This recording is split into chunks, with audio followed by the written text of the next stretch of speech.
పల్లె పండుగ ద్వారా గ్రామాల్లో 4300 కిలోమీటర్ల రహదారుల పనులు పూర్తి చేస్తామని డిప్యూటీ సీఎం పవన్ కళ్యాణ్ తెలిపారు. 22,500 మినీ గోకులాలు, 15,000కు పైగా నీటి తొట్టెలు, 1,00,000కు పైగా నీటి కుంట్ల పనులు చేపట్టామని ఆయన వివరించారు. పల్లె పండుగ 2.0లో 6,700 కోట్లతో 53,382 అభివృద్ధి పనులు చేపడుతున్నామని వెల్లడించారు.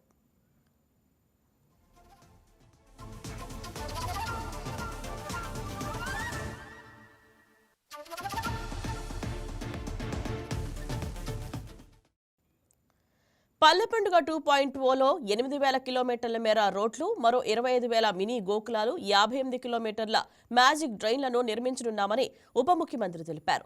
సాస్కి పథకం ద్వారా కేంద్ర ప్రభుత్వం 2,000 కోట్ల నిధులు సమకూర్చిందని ఆయన వివరించారు. పీఎం జన్ మన్ ఎన్ఆర్ఈజీఎస్ నిధులతో పాటు రాష్ట్ర ప్రభుత్వ సహకారంతో 635 గిరిజన గ్రామాలను అనుసంధానిస్తూ 1,005 కోట్లతో 1,069 కిలోమీటర్ల రహదారుల నిర్మాణానికి శ్రీకారం చుట్టామని పవన్ చెప్పారు.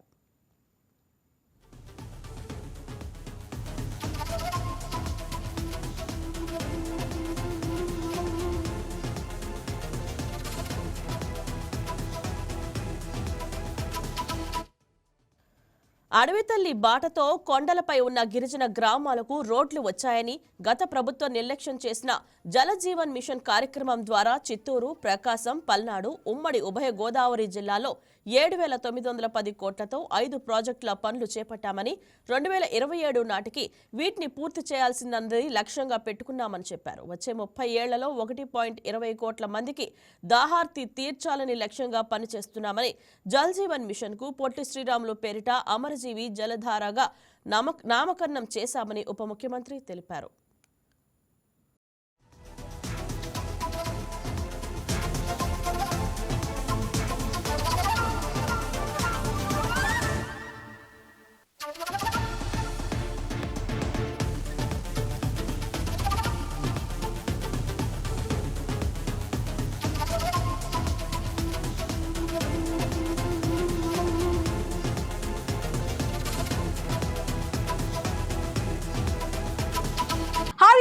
ఈ వీడియో మీకు నచ్చినట్లయితే లైక్ కొట్టి షేర్ చేసి వైకే టీవీని సబ్స్క్రైబ్ చేసుకోండి.